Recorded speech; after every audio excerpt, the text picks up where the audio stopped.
and to share my screen. So hopefully you will be able to see my phone screen.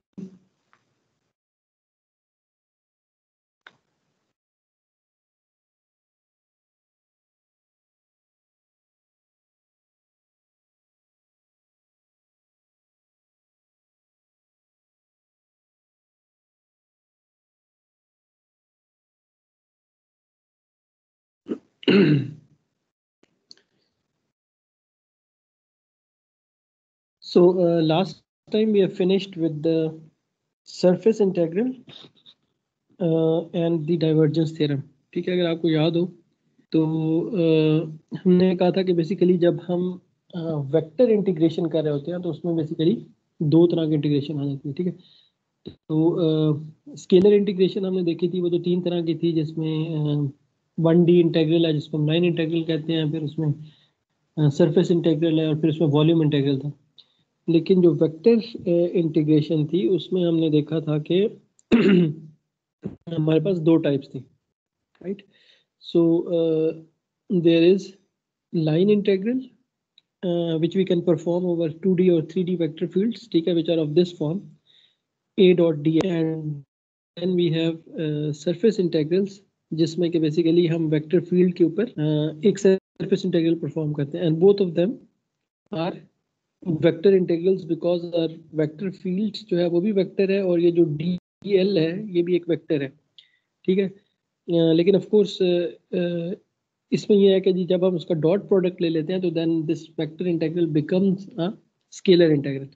तो उसमें जो पहला step होता है जिसमें कि हमें ये फील्ड जो है ये वेक्टर फील्ड जो है इसको देखना पड़ता है, ये किस कोऑर्डिनेट सिस्टम में हो सकता है कि हमें इसको चेंज करना पड़े किसी दूसरे कोऑर्डिनेट सिस्टम में जिसमें कि हम जो है इसके ऊपर इंटीग्रेशन अप्लाई करना चाह रहे हैं।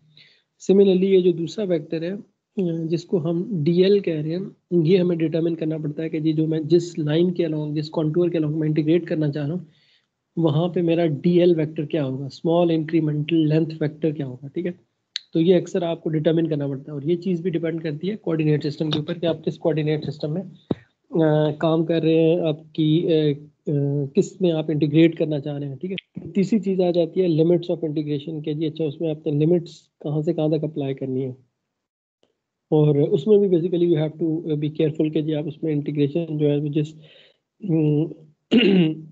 अक्सर जो है वो आपको एक वेरिएबल को दूसरे वेरिएबल की फॉर्म में लिखना पड़ता है। ठीक है, and once you have done that then you can basically do this dot product। ठीक है, तो जिसकी वजह से आपके पास एक स्केलर आ जाता है और फिर आप ultimately this vector integration basically is resolved into a scalar integration which you know how to perform। exactly the same thing happens with this। the difference is कि जी यहाँ पे मेरी जो वेक्टर फील्ड है उसमें एक सरफेस के ऊपर इंटीग्रेट करें और हमें पता है कि जी उसके लिए हमें एक इंक्रीमेंटल सरफेस लेनी पड़ेगी है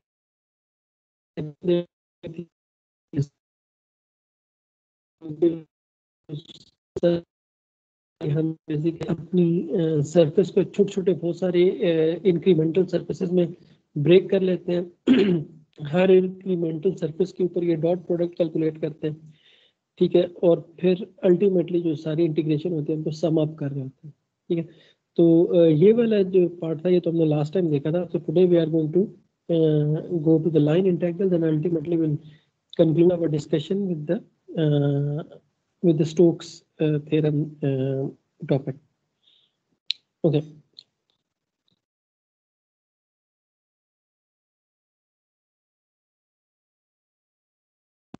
So just to remind you, divergence theorem क्या कहता था? Divergence theorem ये कहता था कि जी अगर आप ये जो सरफेस इंटीग्रल किसी वेक्टर फील्ड के ऊपर किसी इवेल्युएट कर रहे होते हैं, ठीक है, if you have over a close surface, right, remember ये जो सर्कल था हमारे इंटीग्रल साइन के ऊपर ये बता रहा था कि जी अगर आप एक क्लोज सरफेस लेते हैं किसी भी वेक्टर फील्ड ए के अंदर और उसके ऊपर ये सरफेस इंटीग्रल कैलकुलेट करते हो ए dot d S over that entire close surface, we know कि that is equal to the total outward flux। ठीक है, this is by definition the outward flux। लेकिन यहाँ पे ये डाइवर्जेंस थ्योरम कह रहा है कि जी उसी आउटपुट फ्लक्स को एक कैलकुलेट करने का एक और तरीका भी है, बेसिकली इक्वेट कर रहा है to this expression on the left hand side, जिसमें के बजाय ये कि आप डायरेक्टली ये सरफेस इंटीग्रल कैलकुलेट करें, आप एक्चुअली वॉल्यूम इंटीग्रल कैलकुलेट कर रहे हो अपनी divergence of that vector field का।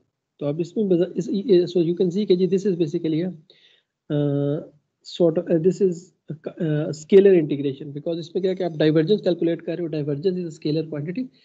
जो भी आपकी वेक्टर फील्ड थी पहले आपने उसकी डाइवर्जेंस कैलकुलेट कर, और फिर उसके बाद ये है कि ये स्केलर इंटीग्रल जो आपने इवेल्युएट करना है, और of course this is the same volume जो कि आपकी क्लोज सरफेस जो है इनक्लोज कर रही है, ठीक है। जो हमारी क्लोज सरफेस जिस वॉल्यूम को इनक्लोज कर रही थी, उसी वॉल्यूम के ऊपर अगर आप उस डाइवर्जेंस को कैलकुलेट कर लेते हो, तो बेसिकली ये एक ही चीज को कैलकुलेट करने के दो मुख्तलिफ तरीके हैं। तो दैट वाज बेसिकली कि वी कह लेंगे एक वेक्टर इंटीग्रेशन को आप एक तरह की स्केलर इंटीग्रेशन में आप कन्वर्ट कर लेते हैं। बाज़ दफ़ा आपको ये कैलकुलेट करना ज़्यादा इजी होता है, बाज़ दफ़ा आपको ये वाला वेक्टर कैलकुलेट करना मतलब इंटीग्रल ज़्यादा कैलकुलेट करना इजी होता है। तो लेकिन ये है कि सिंस वी नो कि जी both of them are equal, so depending upon the situation if we need to calculate one or the other, choose के जी which one is easy in that particular situation. और in any case you can basically verify, जैसे कि हमने last time verify किया था कि जब आप एक ही प्रॉब्लम के ऊपर ये चीज इवैल्यूएट करते हो तो the results come out to be the same. Okay, so now we can move on to the today's topic, and that is basically the line integral. So again, this is the second type of vector integration that we are going to talk about in this course. Okay, so these are the only two type of integrations that you will come up, you will see during this course. इसके अलावा भी vector integrals होते हैं जो कि अगर आप vector calculus का अगर आप एडवांस कोई कोर्स लें तो शायद उसमें आप पढ़ें, लेकिन वो हमारे that is out of the scope of this course, ठीक है। तो again let's first relate it to regular scalar line integral which we also called one dimensional integral, ठीक है। उसमें क्या होता है कि जी आपका एक फंक्शन होता है basically fx, that is only a function of a single variable x, ठीक है। तो और आप उसके साथ उसको इंटीग्रेट कर रहे हो, तो हमें पता है कि उसमें बेसिकली क्या होता है कि जी you take a small differential length dx, और आप कहते हो कि जी उसके ऊपर इंटीग्रेशन का मतलब ये है कि you evaluate the function at x and over the dx is basically आप उसको multiply कर रहे हो, तो that is simply that gives you the area of this rectangle, right? और यही वजह है कि जब आप उसको एक रेंज के ऊपर इंटीग्रेट करते हो तो then this area become then you sum up this area and actually that becomes the area under the curve from these 2 points. अगर आप उसको लाइन इवेल्युएट कर रहे हो from a to b, तो उस केस में ये छोटे छोटे सारे रेक्टेंगल्स आप एड अप कर रहे हो और ultimately that is the total area under the curve from point A to point B. So a similar कह लें कि summation process is also in the 1D vector integral as well, ठीक है। जो हम वेक्टर्स फील्ड के case में जो लाइन इंटीग्रल इवेल्युएट करते हैं, लेकिन उसमें थोड़ा सा कह लें कि उसको विजुलाइज करें। तो first of all we have a vector field A, ठीक है। तो for example in this case we have a vector field जो कि नीचे हमने ये एरोज से रिप्रेजेंट की हुई है, ठीक है। ये सारे जो एरोज शो कर रहे हैं basically this is the vector field A, और इस वेक्टर फील्ड के अंदर हम बेसिकली लाइन इंटीग्रल इवेल्युएट करना चाह रहे हैं ओवर अ कॉन्टूर। तो first of all we define a path within the vector field जिसके ऊपर के हम इसको इवेल्युएट करना चाह रहे हैं, ठीक है। और वो पाथ जो है वो बेसिकली वो पाथ बताएगा कि मैंने अपना DL कैसे डिफाइन करना है, ठीक है। क्योंकि यू कैन सी कि जी basically this DL you have to define at each part or each कह लें कि of this contour। ये जो इस contour को आप छोटे छोटे कह लें कि हिस्सों में ब्रेक कर सकते हैं, and the DL vector is simply the tangential vector at each point। अब इस contour के ऊपर आप कह लें कि इस पॉइंट पे आप कहते हैं कि अच्छा इस contour से टेंजेंट वेक्टर क्या है, और वो जो बेसिकली वेक्टर है वो जो डायरेक्शन है वो आपकी DL वेक्टर की डायरेक्शन है, ठीक है। और ऑफ कोर्स उसकी एंड यू कैन सी कि जी this vector direction is different. यहाँ पे ये जो है ये इस डायरेक्शन में है, यहाँ पे ये इस डायरेक्शन में है, यहाँ पे ये इस डायरेक्शन में है, यहाँ पे ये इस डायरेक्शन में, यानी हर पॉइंट पे जो है ना उसकी जो टेंजेंशियल वेक्टर की डायरेक्शन है that is different. End of course उसकी जो रिप्रेजेंटेशन है वो भी बदल जाएगी, राइट। अगर आपने इसको एक्स वाई कोऑर्डिनेट के अंदर लिखा हुआ है तो यहाँ पे उसका एक्स कंपोनेंट और होगा, वाई कंपोनेंट और होगा, यहाँ पे उसका एक्स कंपोनेंट और होगा, वाई कंपोनेंट और होगा। हो सकता है कुछ किसी पॉइंट पे उसका सिर्फ एक्स कंपोनेंट एग्जिस्ट कर रहा हो, वाई कंपोनेंट हो ही ना, और vice versa. So you can see के जी the shape of the contour जिसके अलोंग आप अपनी ये लाइन इंटेग्रल परफॉर्म कर रहे हो, दैट डिटरमिन्स कि आपका जो DL है वो किस तरीके से वेरी करेगा। लेकिन by definition this differential length vector DL is defined at each point on this contour, ठीक है, इस contour के हर point के ऊपर और जो उसकी डायरेक्शन है बेसिकली, ऑफ कोर्स इस इंक्रीमेंटल लेंथ वेक्टर, तो उसकी लेंथ को हम DL से रिप्रेजेंट करते हैं, ठीक है। तो we say g that is infinitesimally small, लेकिन उसकी जो डायरेक्शन है that is basically along the tangent to that contour at that point, ठीक है। सो now that we have defined the tangential length, the differential length vector, ठीक है, and we know the vector field A, ठीक है, उसकी expression मुझे पता है, DL की एक्सप्रेशन मैंने फाइंड कर ली, तो हर पॉइंट पे basically what I am doing is I am doing the dot product, ठीक है। वहाँ पे जो for example let me clear this up, so at this point you see के जी जो A फील्ड था वो स्ट्रेट अपवर्ड्स था, ठीक है, और जो DL वेक्टर है that is tangent at this point and there is an angle between them. तो what we want to do is we want to find the component of this A field, ठीक है, the vector field A along this tangential vector DL, ठीक है। तो मैं ये चाह रहा हूँ कि मुझे मेरे पास A DL आ जाए, ठीक है, इस A का कंपोनेंट along this DL, और वो मैं कैसे फाइंड करता हूँ, that is by calculating this dot product A dot DL। तो मैं जब इस पॉइंट पे A डॉट DL फाइंड करूंगा तो that will give me the क्या लेंगे the component of the vector field A along the tangential direction at this point, ठीक है। and similarly you can repeat this process at all other points। यहाँ पे आपका जो A वेक्टर था वो अपवर्ड डायरेक्शन में था, आपका लेट्स से कि मेरा जो DL वेक्टर है वो इस डायरेक्शन में है, तो इसका जो कंपोनेंट होगा उसका A डॉट DL वो लेट्स से इधर होगा। और ये जो कंपोनेंट्स हैं the tangential components of A at each point, जब इसको मैं सम अप कर लेता हूँ तो that becomes the line integral, 1D vector line integral, end of course that is along the contour, because जो मेरा टेंजेंशियल कंपोनेंट, जो मेरा टेंजेंशियल वेक्टर है, ये जो मेरा DL वेक्टर है that is being defined by the contour. And what does this actually give us? So basically it gives us a quantity which we called circulation, ठीक है। So in fact if this was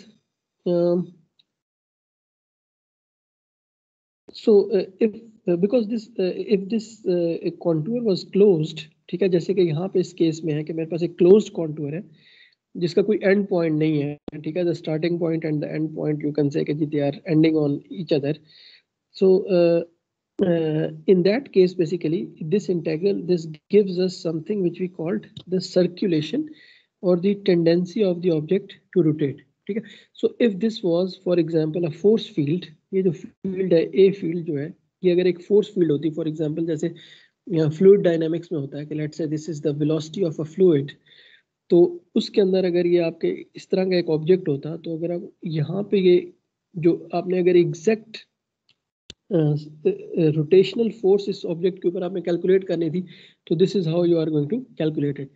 जैसे कि divergence के case में अगर आपको याद हो जो हमने सरफेस इंटीग्रल लिया था A डॉट DS वाला, तो उसमें हमने पैराशूट की एग्जांपल दी थी कि जिस पैराशूट में जो अपवर्ड विंड की फोर्स होती है या अपवर्ड एयर की जो कह लें कि जो फोर्स होती है वो आप कैसे कैलकुलेट कर सकते हैं कि जी that is basically the normal component, yeah, you can say कि the component of the wind force या velocity along the normal component at each point on the parachute, ठीक है. और उसको अगर आप sum up कर लें तो that was basically the surface integral A dot ds. लेकिन यहाँ पे ये क्या चीज़ है, ये basically along the contour है, and that is the sum of the tangential components of the force field, ठीक है. तो in that case that will give you the total circulatory force that's acting on this body, and that's why it's called the circulation. So अगर तो ये वाकई एक force field है जो कि एक वाकई force exert कर रही है, तो उस केस में that will cause this object to rotate if there is a net circulatory there is a net circulation or there is a net circulatory field. So you can see कि जी this is exactly the same thing as the curl, क्योंकि curl जो था वो भी हमने कहा था कि that is tendency of an object to rotate. But the only difference is कि जी कर्ल के केस में हम वो एक पॉइंट के ऊपर बात कर रहे होते थे कि जी that is the tendency of an object to rotate at a point in the field. यहाँ पे एक पॉइंट की बात नहीं कर रहे बल्कि एक ऑब्जेक्ट लेवल की बात कर रहे हैं जिसके कि हम पूरे कॉन्टूर्स के ऊपर ये चीज़ सम अप कर रहे हैं और फिर उसमें कह रहे हैं कि पूरे ऑब्जेक्ट की टेंडेंसी ऑफ रोटेशन कितनी है, ठीक है. So that's the only difference. जब कर्ल की हम बात करते हैं तो that is a point quantity, और उसमें हम कहते हैं कि जी किसी एक पॉइंट पे अगर लेट्स से मेरे एक बहुत ही छोटा सा ऑब्जेक्ट है, यू कैन सी कि जी that is simply on that point, और उसके ऊपर क्या क्या there is a circulation, there is a net circulation there or not, ठीक है. तो इसी तरह अगर आपको याद हो कि लास्ट टाइम हमने एक एग्जांपल देखी थी एक करंट कैरिंग कंडक्टर की, और हमने कहा था कि जी उसकी जो फील्ड्स हमें पता है कि जी उसकी मैग्नेटिक फील्ड जो है that form circles around this current carrying conductor, लेकिन हमने ये कहा था कि जी curl at any point is equal to 0, ठीक है. अच्छा, वहां पे ये था कर्ल जो है at all points is 0 except at the centre where the conductor lies, ठीक है. तो कंडक्टर के ऊपर आपके जो कर्ल 0 नहीं है, लेकिन ये कि बाकी हर पॉइंट पे जो कर्ल है वो 0 है. और उसकी रीजन भी हमने कहा था कि वो ये था कि क्योंकि उसमें ये है कि अगर आपकी जो फोर्स है वो बेसिकली आर के साथ वेरी कर रही है, तो अगर लेट्स से कि आपका ऑब्जेक्ट इधर पड़ा हुआ है तो उसके ऊपर कोई सर्कुलेटरी फोर्स नहीं लग रही. लेकिन अगर वो ऑब्जेक्ट इस तरीके से पड़ा हुआ है कि वो इसके ऊपर सेंटर है, लेट्स से कि ये जिस तरह ये एक ऑब्जेक्ट है जिसको मैंने इधर ये जो है ना रेड शेडिंग से रिप्रेजेंट किया हुआ है, तो that is centred at the conductor. तो ऑफ कोर्स इसके ऊपर एक नेट सर्कुलेशन होगी, ठीक है, and it will rotate. But अगर आपका ऑब्जेक्ट जो है वो इधर पड़ा हुआ किसी ऐसी जगह पे पड़ा हुआ दैट इज जिसमें कि ये सेंटर पॉइंट उसके अंदर नहीं आ रहा, तो उस केस में the net circulation will be equal to 0 because the curl at all point is equal to 0. So hopefully that will be clear. Okay. So this is exactly the explanation of the same thing. ठीक है, यहाँ पे आप देख रहे हैं कि जी हर point के ऊपर हम A dot dl कैलकुलेट कर रहे हैं. तो first of all you need the expression for dl and you have and B careful कि जी दिस dl, ये अगर तो कॉन्टूर एक सीधा सीधा होता तो इस केस में तो dl की डायरेक्शन एक ही रहनी थी, ठीक है, लेट्स से वो x के अलॉन्ग है, y के अलॉन्ग है. लेकिन if it's of course in general the contour is not straightforward, so you have the dl जिसमें कि for example you have both dx and dy components, ठीक है, और dx और dy components change हो रहे हैं डिपेंडिंग अपॉन के आप किस पॉइंट पे कॉन्टूर पे, और हर पॉइंट पे what you are doing is ultimately you are calculating a dot dl and ultimately you are summing up over the entire contour, and that is giving you that's how you evaluate this integral, ठीक है. तो once we'll look at an example, so hopefully this will be much more clear, ठीक है. तो again the line integral जो generally जो है ना this can be taken over an open or a closed contour, ठीक है. तो मतलब जरूरी नहीं है कि जी आपका contour जो है वो सर्कुलर हो या मतलब क्लोज्ड हो. जिस तरह ये जो है this is an open contour जिसमें एक स्टार्टिंग पॉइंट है, एक एंड पॉइंट है, तो you can perform also the line integral on this thing as well. लेकिन यू विल सी कि जी इस केस में जब हम लोग इस चीज़ के ऊपर जब हम इसको यूज़ करेंगे, स्पेशली क्योंकि हमारा जो ज़्यादातर है वो स्टोक्स थ्योरम के केस में इसकी एप्लीकेशन है, तो वहाँ पे हमारे जो कॉन्टूर्स होंगे दैट इज़ क्लोज बिकॉज हम सरफेस एरिया की बात कर रहे होंगे, और जब सरफेस एरिया की बात करेंगे तो उसके इर्द गिर्द का जो कॉन्टूर होता है वो हमेशा क्लोज कॉन्टूर होता है। ऐसा नहीं हो सकता कि एक सरफेस हो और उसका जो है ना एक ओपन कॉन्टूर हो। तो लेकिन ये है कि जी you have to keep in mind कि you can calculate this line integral for both open contours and closed contours. Okay, so let's look at an example, some examples in fact how to calculate these line integrals. ठीक है, तो जो पहली example है, of course we are going to start with some simple things. तो इसमें ये है कि जी हमारे पास given है कि जी field हमारे पास given है field vector, you can see कि जी उसका जो x कंपोनेंट है, so this is in Cartesian coordinate system. ठीक है, क्योंकि हमें x और y जो है ना वो चीज़ें गिवन है, तो जो वेक्टर है इसके कंपोनेंट्स भी x और y में है, तो वी सी के जी उसका जो x कंपोनेंट है वो 0 है और जो उसका y कंपोनेंट है that is equal to 3y। ठीक है, so basically I can write my vector field is something like this, and you can basically actually you can visualize and you should always try to visualize कि जी अच्छा ये field किस तरीके की किस तरीके की लगेगी हमें, राइट। तो यू कैन सी कि जी सबसे पहले तो इसका सिर्फ एक ही कंपोनेंट है जो y के अलॉन्ग है, तो इसका मतलब है कि इसके सारे वेक्टर्स जो हैं वो y पॉइंटिंग वेक्टर्स होंगे। तो if this is x and this is y, you can see कि जी ये सारे जो वेक्टर फील्ड के वेक्टर्स हैं ये सब अपवर्ड्स पॉइंटिंग है, they are pointing along positive y। जो दूसरी चीज़ है उसका मैग्नीट्यूड कैसे वेरी कर रहा है, उसका मैग्नीट्यूड वेरी कर रहा है y के साथ। जैसे जैसे y बढ़ा तो जो मेरी वेक्टर फील्ड है उसकी स्ट्रेंथ इंक्रीज करती जा रही है, right, because it is proportional to y। And you can exactly see that कि जी as we move along this axis, तो पहले ये जो वेक्टर्स की लेंथ थी वो थोड़ी थी, फिर उनकी लेंथ इंक्रीज करती जा रही है because the field is proportional to y, so it is much stronger in this area as compared to in this area. So it is always good to visualize the field, especially अगर वो simple expression हैं तो उनकी जो उनको try करेंगे उसको visualise करने की कोशिश किया करें। Okay, so now that we have our field, we have to perform the line integrals। ठीक है, तो इसमें हमारे पास दो लाइंस हैं L1 and L2।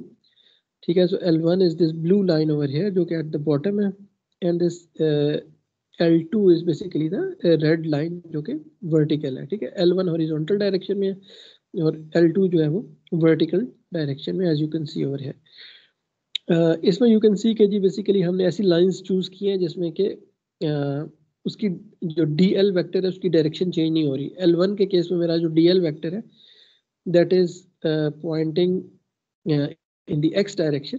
ठीक है, तो यू कैन से कि जी दैट इज dx x, और जो L2 के केस में मेरा DL वेक्टर है that is pointing in the y direction, तो यू कैन सी जी दैट इज dy y।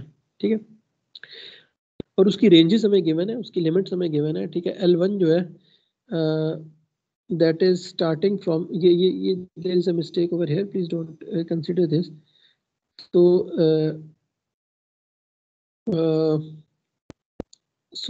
जो L1 वेक्टर है ये that is starting from 2 and ending at 5, तो x की जो लिमिट है 2 से 5 तक है। ठीक है, और y कितनी, y की वैल्यू कितनी है, y इज इक्वल टू 2, तो एट y जो उसकी वैल्यू कांस्टेंट रह रही है और x की वैल्यू वेरी कर रही है 2 से 5 तक। एंड सिमिलरली जो L2 वेक्टर है इसके केस में जो x है that is constant, x equal to 3, और y जो है वो वेरी कर रही है 1 से लेकर 6 तक। तो इन दो लेंथ्स के अलॉन्ग, इन दो कॉन्टूर्स के along, so you can see कि जी दीज आर ओपन कॉन्टूर्स। शुरू में हमने क्या किया कि जी ओपन कॉन्टूर्स के अलॉन्ग इसको इंटीग्रेट करें। इन दो कॉन्टूर्स के अलॉन्ग जो है ना हमने बेसिकली इसको इंटीग्रेट करना है। तो what is the strategy to solve this type of problem? सबसे पहले तो हमने देखने की मेरी वेक्टर फील्ड क्या है। ठीक है, वो किस कोऑर्डिनेट सिस्टम्स में एक्सप्रेस्ड है। ठीक है, एंड यू वुड प्रॉब्ली कि जी क्या मुझे बाद में आप ये देखेंगे क्या मुझे इसको कन्वर्ट करने की ज़रूरत है या नहीं किसी दूसरे कोऑर्डिनेट सिस्टम के अंदर। दैट वुड डिपेंड अपॉन कि जी मुझे किस कोऑर्डिनेट सिस्टम में ये जो लाइन इंटीग्रल परफॉर्म करना ज़्यादा आसान है। हो सकता है कि आपके कॉन्टूर की शेप ऐसी हो कि आपके लिए वो सिलेंड्रिकल कोऑर्डिनेट सिस्टम में उसके ऊपर इंटीग्रेशन करना ज़्यादा ईजी है, या हो सकता है कि स्फेरिकल में आपके लिए वो करना ज़्यादा ईजी हो। तो उस केस में लेट्स से कि आपका वेक्टर अगर कार्टेशियन में है तो then of course you will have to write it in terms of cylindrical और spherical coordinate system. First of all you have to look at कि जी आपकी वेक्टर फील्ड की एक्सप्रेशन क्या है और वो किस कोऑर्डिनेट सिस्टम में है and do we need to transform it और नॉट। फिर ये है कि आपने DL डिटरमिन करना है, what is my DL, and again that would give, ये आपका जो कॉन्टूर है वो आपको बताएगा कि आपने DL कैसे डिटरमिन करना है, उसके कितने कंपोनेंट्स होने चाहिए and what should be the expression of the DL। In fact जो इस तरह के प्रॉब्लम्स में सबसे ज़्यादा चैलेंजिंग जो पार्ट होगा ना वो ये वाला होगा कि how are you going to calculate the DL। So once you have the expression for the DL, then you will calculate the dot product A dot DL, and ultimately that should basically reduce your expression to a scalar expression। उस case में फिर आपके जो vector components थे वो drop हो जाएंगे, x y z component से जो भी, तो उसमें आपके पास एक सिर्फ फंक्शन बच जाएगा, एक स्केलर फंक्शन बच जाएगा। और जो लिमिट्स ऑफ इंटीग्रेशन है वो भी आप सेकंड स्टेप के ऊपर आप अपनी डिटरमिन कर चुके होंगे। लेट्स से कि मैंने जो DL जब आपने डिफाइन किया तो थर्ड में बेसिकली फोर्थ में बेसिकली आप उसकी जो है रेंज ऑफ इंटीग्रेशन डिफाइन कर रहे हो या लिमिट्स ऑफ इंटीग्रेशन डिफाइन कर रहे हो, और finally you perform the integral. ठीक है, सो these should be the steps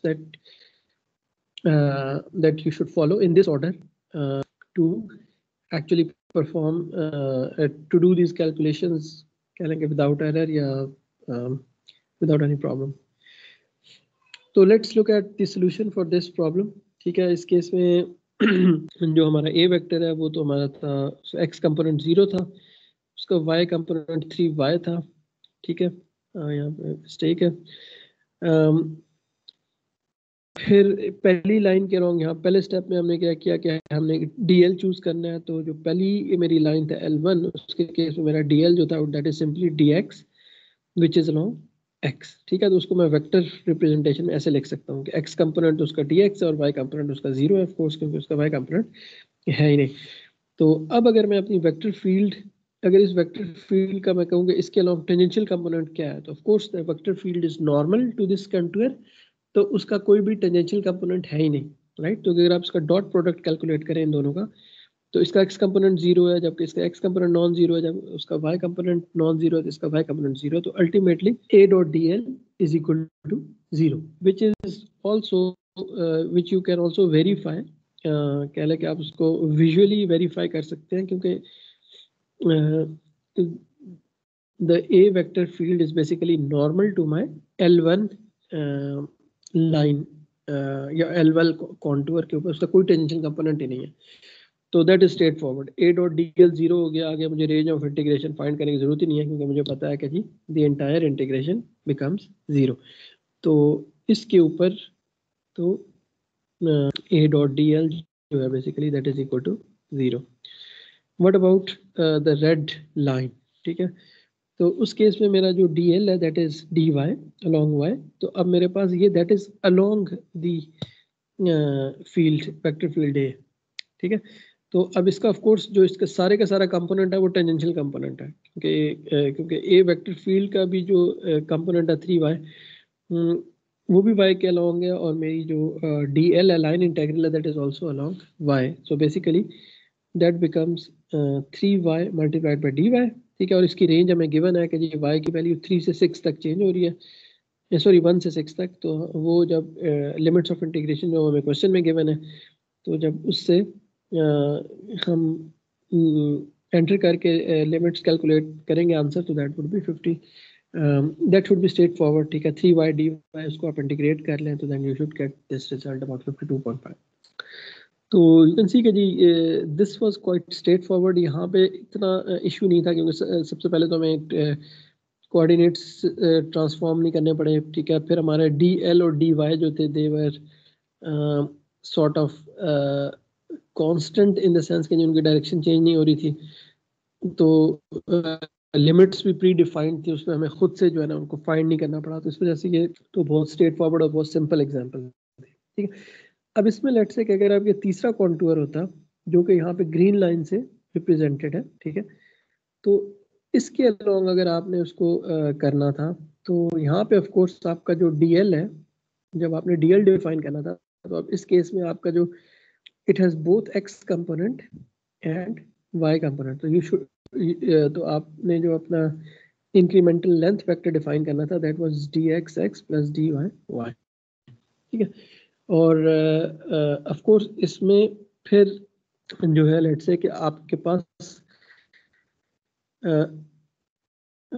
फिर उसमें यू विल सी कि जी आपको जनरली y या x को एक दूसरे की फॉर्म में लिखना पड़ा था, dy को आप x की फॉर्म में लिखें या dx को y की फॉर्म में लिखें, डिपेंडिंग ऑन, पहले आपने इस लाइन की इक्वेशन लेनी थी, कॉन्टूर की इक्वेशन लेनी थी, जो इक्वेशन थी वो बेसिकली x और y को आपस में रिलेट कर रही होनी थी। तो for example if you have y is equal to 2x, ठीक है, तो यहाँ से आपके पास एक रिलेशन है y और x के दरमियान, तो आप यहाँ से यू कैन सी कि जी आप y को x की टर्म्स में लिख सकते हैं, अगर आप इसका dy ले लें तो दैट वुड बिकम्स 2dx, तो इसी तरह आप dy को dx की फॉर्म में लिख सकते हैं।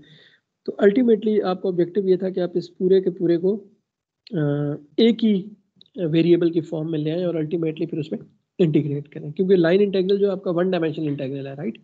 तो दैट मीन्स कि आपका जो फंक्शन है, if it's function of two variables, you have to write it in terms of one variable. But again उसकी उस तरह की एग्जांपल्स हम बाद में देखेंगे, तो होपफुली ये वाले स्टेप्स जो है वो आपको ज़्यादा क्लियर हो जाएंगे। Okay, so now let's look at a slightly complicated, slightly more complicated example, ठीक है। तो इस केस में जो मेरी वेक्टर फील्ड है वो तो अगेन सिंपल ही है, ठीक है, उसमें भी उसकी एक ही डायरेक्शन है, वो y के अलोंग है और वो y के साथ उसका जो मैग्नीट्यूड है वो वेरी कर रहा है। तो अगेन अगर आप इसको विजुलाइज करना चाहें तो that should be similar to what we have seen in the last example, ठीक है। तो इसके वेक्टर इंक्रीज करेंगे जैसे जैसे हम y के अलोंग ऊपर करते जाना, उसकी डायरेक्शन सेम रहेगी, that would be along positive y, क्योंकि इसका सिर्फ y कंपोनेंट है। लेकिन अब हमें ये कहा गया कि बजाय ये कि आप इसको कॉन्टूर है वो थोड़ा सा हमने कॉम्प्लिकेटेड कर दिया, तो we have to basically evaluate it along this parabola contour y is equal to x square. ये जो कर्व है जो कि रेड में आपको नजर आ रही है, इसमें कहा है कि जी x इज इक्वल टू 0 से लेकर x इज इक्वल टू 1 के दरमियान इस कर्व के ऊपर बेसिकली हमने a डॉट डी एल जो है उसको इवेल्युएट करना है, ठीक है। तो नाउ यू कैन सी के जी यहाँ पे भी आपके पास जो कॉन्टूर है उसका रिलेशन ये पहले से ही गिवन है, ठीक है। जरूरी नहीं है कि ऐसा हो सकता है कि आपको ग्राफिकली दिया हुआ और आपने ये रिलेशन खुद फाइंड करना हो, लेकिन यहाँ पे आपको ऑलरेडी गिवन है और उसकी x की रेंज दे दी गई है कि x की कहाँ से कहाँ तक। तो इसका मतलब ये होगा कि जी आपको अल्टीमेटली यू विल सी कि जी you will have to write all the y's in terms of x's and after that आपको उसकी dx की टर्म्स में उसको इंटीग्रेट करना है, ठीक है। सो लेट्स लुक एट के जी how we are going to do that. तो पहला स्टेप क्या था, अपनी फील्ड लिख ले, ठीक है। तो मेरी फील्ड तो स्ट्रेट फॉरवर्ड थी y। दूसरा स्टेप ये है कि मेरा dl क्या होगा, ठीक है। तो इस केस में यू कैन सी कि जी जो dl की डायरेक्शन है वो चेंज हो रही है, that's not in one direction. तो dl we will define it as having both components dx and dy, ठीक है। अगेन ये लेकिन टू डायमेंशन है, इसमें z कंपोनेंट नहीं है, वी नो, राइट, क्योंकि थर्ड डायमेंशनल में नहीं है, एक सरफेस के ऊपर हम इसको इंटीग्रेट करें तो ये z कंपोनेंट तो उसका 0 हो जाएगा, लेकिन we have both x and y components. अब ये है कि इसको let's write it in terms of x, क्योंकि अल्टीमेटली मेरे पास x की लिमिट्स हैं और जो उसको मैं, क्योंकि मैंने इसको इंटीग्रेट करना तो I have to write it in terms of one variable. तो मेरे पास y is equal to x square है इस पूरी लाइन को, क्योंकि मैंने इसके ऊपर इंटीग्रेट करना है, राइट, इसी कॉन्टूर के ऊपर, और इसके ऊपर मेरा ये रिलेशन ट्रू है, y is equal to x square. तो यहाँ से मैं इसको dy बाई dx कैलकुलेट कर लिया, ठीक है, that is equal to 2x। तो वहाँ से मेरा dy निकल आया which is 2x into dx। तो अब मैं ये जो dy था इसको रिप्लेस कर लूँगा इस एक्सप्रेशन से 2x इंटू dx, ठीक है। तो यहाँ पे बेसिकली मेरे पास 2x dx आ गया। तो अब जो मेरा dl था, we have dl in terms of x, ठीक है। तो अच्छा प्लीज कीप इन माइंड कि यहाँ पे ये जो है ना यूनिट वेक्टर, ये उसकी डायरेक्शन, उसके कंपोनेंट बता रहा है अलोंग y, ठीक है। इसको हम रिप्लेस नहीं कर रहे हैं, हम सिर्फ उसकी फंक्शनल वैल्यू को रिप्लेस कर रहे हैं। उसका मैग्नीट्यूड था जो dy की टर्म्स में था, उसको हमने इन टर्म्स ऑफ x लिख लिया। लेकिन जो उसकी डायरेक्शन है ऑफ कोर्स दैट इज उसका जो एक कंपोनेंट है उसकी जो 2x dx की डायरेक्शन है that is along y and dx की डायरेक्शन इज अलोंग x। लेकिन ये वाले जो कंपोनेंट्स है ये मुझे पता है कि ये यूनिट वेक्टर्स वैसे ड्रॉप हो जाएंगे जब मैं उसका डॉट प्रोडक्ट कैलकुलेट करूंगा a डॉट dl जब होगा तो उसके बाद मेरे पास स्केलर रह जाएगा, तो ये जो वेक्टर डायरेक्शन है ये बेसिकली ड्रॉप हो जाएंगे। तो नेक्स्ट स्टेप में बेसिकली यही है, हम उसका डॉट प्रोडक्ट कैलकुलेट करेंगे। ठीक है, a मेरे पास था y और ये जो था dxx 2x dx, और यहाँ से इसका मतलब है कि x कंपोनेंट तो उसका था नहीं, तो ये सिर्फ y जो है y कंपोनेंट से मल्टीप्लाई होगा, तो मेरे पास आ गया 2x dx y। तो अब आप देखेंगे मेरे पास y दोबारा आ गया। ठीक है, एंड वी कैन नॉट, जब मैं अच्छा यहाँ पे ये बहुत सारे स्टूडेंट्स इस तरह की मिस्टेक करते हैं कि वो पता क्या करेंगे, इसको इसी तरह रखेंगे और आगे जो है ना इसको इंटीग्रेट कर देंगे, उसमें y को कांस्टेंट कंसिडर कर लेंगे कि जी y तो कांस्टेंट है, हम x के साथ जो है ना बेसिकली हम इंटीग्रेट कर रहे हैं, लेकिन y इज नॉट कांस्टेंट। ठीक है, y x के साथ रिलेट कर रहा है, तो you can not simply take it out of the integration sign. तो इसका मतलब ये है कि you have to write y in terms of x। तो y मुझे पता है कि एक्स स्क्वायर के इक्वल है, राइट, इस कॉन्टूर के ऊपर। तो मैं यहाँ पे y की जगह पे एक्स स्क्वायर प्लग इन कर दूंगा और अल्टीमेटली मेरे पास पूरा एक्सप्रेशन जो है इन टर्म्स ऑफ x आ जाएगा। ठीक है, तो फिर उसके बाद मेरे पास x की लिमिट्स ऑलरेडी गिवन है, 0 से 1 तक मैंने इंटीग्रेट करना है। तो I think the last step is straight forward कि जी मैंने ये वाला जो फंक्शन है इसको विद इन दैट रेंज जो है उसको मैंने इंटीग्रेट कर लेना है, ultimately you will get this result. So you can see कि जी in this example you saw कि जी first of all कि जो मेरा dl था उसके दो कंपोनेंट्स थे dx dy, और फिर ये था कि उसमें आपने इंटीग्रेशन देखी कि जी we have to basically write it in terms of a function of one variable। ठीक है, and after that we'll have to perform the integration।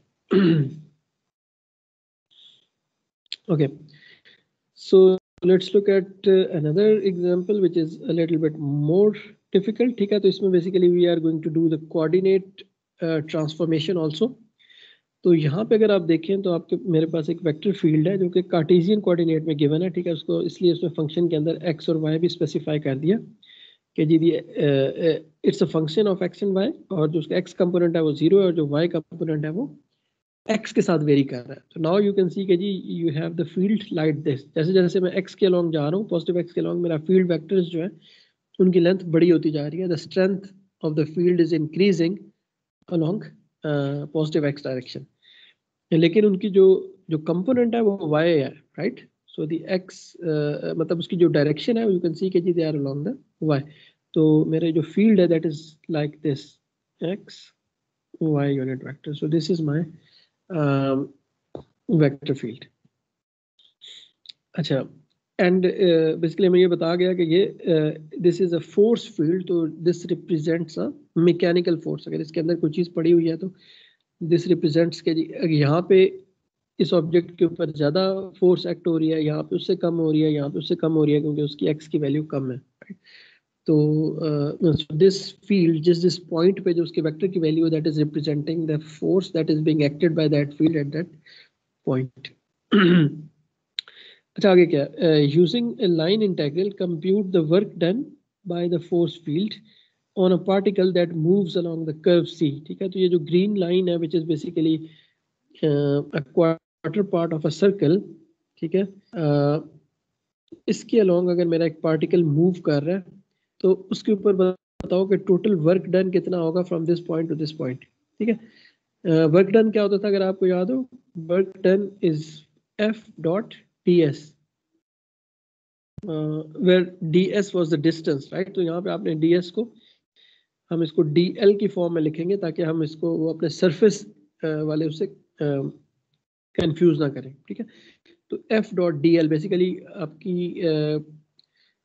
Force field और किस लेंथ, जिस लेंथ के अलॉन्ग यानी कि आप उस फोर्स फील्ड के अंदर आपको ऑब्जेक्ट मूव कर रहा है, तो ये एक्सप्रेशन आपको बताता है कि उसके ऊपर टोटल वर्क डन कितना होगा। ठीक है, और अगर आपको याद हो कि वर्क डन दो तरह के होते थे, एक तो वो फील्ड वर्क डन करती थी, अगर आप उसको एक जगह पे छोड़ देते हैं और उसकी पोटेंशियल एनर्जी जो है वो खुद जो है वो एक दूसरे पॉइंट तक आता है और उसकी पोटेंशियल एनर्जी डिक्रीज होती है, तो that is the work done by the field. या फिर यह है कि फील्ड के अगेंस्ट आप उसके ऊपर वर्क डन करते हैं by by applying external force. तो in any case for both the situations you can calculate the work done by using this formula. ठीक है, तो नाउ यू कैन सी कि जी ये जो आर्क है जिसके अलोंग बेसिकली इसमें जो मेरा डीएल है, you can see कि जी it has a cylindrical symmetry। ठीक है, यहाँ पे अगर देखें, अगर मैं इसको सिलेंड्रिकल टर्म्स में डिफाइन करूँ तो मेरा r कांस्टेंट है। ठीक है, और मेरा फाई वेरी हो रहा है फ्रॉम 0 टू 90 डिग्रीज या 0 से पाई बाय 2, और मेरा r जो है वो कांस्टेंट रह रहा है बिकॉज दिस इज जस्ट कह लेंगे पार्ट ऑफ द सर्कल। तो अगर मैं इसको इंटीग्रेट करना चाह रहा हूँ तो it is much easier to integrate it in terms of the cylindrical coordinates, कि मैं आप इसको सिलेंड्रिकल कोऑर्डिनेट्स में इसको अगर इंटीग्रेट करूँ, क्योंकि अगर मैं इसको एक्स और वाई के टर्म्स में इंटीग्रेट करना चाह रहा हूँ तो फिर आपको पता है कि यहाँ पे ये एक्स और वाई, आपको इसमें सर्कल की इक्वेशन लिखनी पड़ेगी, x square plus y square is equal to r square, और फिर उससे आप यू कैन सी कि जी उनकी एक्स और वाई की डिपेंडेंस फाइंड करने की, and that will become very very complex. तो इसलिए मेरे पास यहाँ पे जो मेरी प्रॉब्लम की सिमेट्री है वो मुझे बता रही है कि I should do this in cylindrical coordinates. ठीक है, तो इसका मतलब ये हुआ क्योंकि मेरी कॉन्टूर सिलेंड्रिकल कोऑर्डिनेट्स में उसको एक्सप्रेस करना ज़्यादा ईजी है, उसकी इंटीग्रेशन उसमें ज़्यादा ईजी है, तो मैं क्या करूँगा कि सबसे पहले अपने वेक्टर्स को सिलेंड्रिकल कोऑर्डिनेट्स में लिखूंगा। ठीक है, उनको ट्रांसफॉर्म कर लूँगा सिलेंड्रिकल कोऑर्डिनेट सिस्टम में, और फिर मैं अपना डीएल जो है उसको भी सिलेंड्रिकल कोऑर्डिनेट्स में लिखूंगा। ठीक है, उसको डिफाइन करूंगा और फिर उसकी लिमिट्स को भी सिलेंड्रिकल कोऑर्डिनेट्स में लिखूंगा, और बाद में एफ डॉट डी एल को परफॉर्म करके you can evaluate it to calculate the this line integral. ठीक है, so let's see how to do it. So सबसे पहले क्या था कि जी मेरी ए फील्ड क्या थी, तो ए फील्ड जो थी बेसिकली उसको अगर आपने देखा हो कि उसका जो x कंपोनेंट 0 था, उसका y component was equal to x, और उसका z कंपोनेंट भी 0 था, तो उसका सिर्फ y कंपोनेंट था which was equal to x, बाकी उसके x कंपोनेंट और z कंपोनेंट जो थे दे वर 0। तो अब हमारे पास फॉर्मूलाज हैं, क्योंकि अब मैंने इसको लिखना है इन terms of cylindrical coordinates. Remember हमने सिलेंड्रिकल कोऑर्डिनेट्स चूज किए from the symmetry of the problem. तो सिलेंड्रिकल कोऑर्डिनेट्स में मेरे पास क्या होता है, स्मॉल r होता है, मेरे पास फाई होता है, मेरे पास z होता है। तो इसका मतलब है कि ये जो ए एक्स ए वाई और ए जी था, मैंने देखना है कि इसको मैंने ए आर ए फाई और ए जी की टर्म में लिखना है। ए जी चूंकि यहाँ पे भी 0 था तो बेसिकली ए जी तो नहीं एग्जिस्ट कर रहा, तो इसका मतलब है मेरे पास या ए आर और ए फाई होंगे। ठीक है, तो ए आर का बेसिकली ये फॉर्मूला है, अगर आप इसको फॉर्मूला टेबल में देखेंगे ना कि so from here what you are doing is कि आप उसको कार्टेशियन कोऑर्डिनेट से सिलेंड्रिकल कोऑर्डिनेट्स में जा रहे हैं, कार्टेशियन से सिलेंड्रिकल के अंदर, तो आपने उसके फार्मूलाज देखने हैं। तो you have A x cos phi plus A y sine phi which is equal to the A r radial component of the vector. तो इसमें यह है कि मेरा ए एक्स तो 0 है, तो इसका मतलब है ये वाली टर्म 0 हो जाएगी, तो मेरे पास पीछे ए वाई साइन फाई बच गया। ठीक है, ए वाई किसके इक्वल है, ए वाई मुझे पता है कि एक्स के इक्वल है, तो basically that is x sine phi. लेकिन x जो था ये भी एक सिलेंड्रिकल कोऑर्डिनेट सिस्टम्स का वेरिएबल है, तो now I want to transform it completely in sorry ये कार्टेशियन कोऑर्डिनेट्स का वेरिएबल था x y। तो मैं ये देखना चाह रहा हूँ कि मेरी फील्ड जो है वो उसको भी मैं इसको इन टर्म्स ऑफ r और फाई की फॉर्म में लिखना चाह रहा हूँ। तो उसमें मेरे पास ये है कि जो कोऑर्डिनेट्स के पॉइंट्स हैं उनके ट्रांसफॉर्मेशन के फार्मूला अगर आपको याद हो तो if this is r तो then this becomes r cos phi जो x है, और जो ये जो y कंपोनेंट था this becomes r sin phi। तो ये फार्मूला भी मेरे पास है। ठीक है, तो यहाँ से मैंने x को रिप्लेस कर लिया r cos phi से। तो now basically I have the r component of the field a। ठीक है, जो मेरी field in terms of the cylindrical coordinates variables. ठीक है, सेकंड में मुझे ए फाई मैंने डिटरमिन किया, उसमें ये फार्मूला था, अगेन मेरा ए एक्स 0 था जिसकी वजह से ए कंपोनेंट 0 हो गया, ए एक्स साइन फाई। तो मेरे पास ए वाई कॉस फाई आ गया, तो अगेन मेरे पास एक्स कॉस फाई आ गया। तो x को दोबारा मैंने रिप्लेस कर लिया r cos phi से, तो मेरे पास r cos phi आ गया, ठीक है। तो remember this is the phi component and this is the r component. तो अगर मैं इसको इकट्ठा करके वेक्टर लिख लूँ तो ये मेरा वेक्टर बन गया। तो यू कैन सी कि जी द वेक्टर इटसेल्फ जो था that becomes very complicated, right. यहाँ पे मेरा जो वेक्टर था, वेक्टर फील्ड थी, वो सिंपली ये थी। कार्टेशियन कोऑर्डिनेट में मैंने उसको लिखा था तो सिंपली उसका एक कंपोनेंट था y और it was function of x। लेकिन जब मैंने उसको r phi z की फॉर्म में लिखा तो it's much more complex than this, but still you will see के जी दिस इज वर्थ इट, क्योंकि जब आपने इंटीग्रेशन परफॉर्म करनी है तो उसमें जो यहाँ पे कॉम्प्लेक्सिटीज आनी थी ना, वो कॉन्टूर को जब आपने उस टर्म्स में लिखना था, that was much more complex and I will actually suggest you to try it. आप उसको कोशिश करेंगे, आप उसको ना कार्टेशियन कोऑर्डिनेट में करने की बाद में मतलब कोशिश कीजिएगा कि जी अगर मैं इसको कार्टेशियन के अंदर ही करना चाहूँ तो किस तरीके से करूँगा, एंड यू विल सी कि जी that is much more difficult, much more complicated. अच्छा, पहला स्टेप तो हो गया, मैंने अपना जो वेक्टर था उसको ट्रांसफॉर्म कर लिया इन terms of cylindrical coordinates. The second step was that I have to specify the DL, basically the differential length vector, which is basically tangent to the contour at all points. तो सबसे पहले अगर मैं आपको कहूँ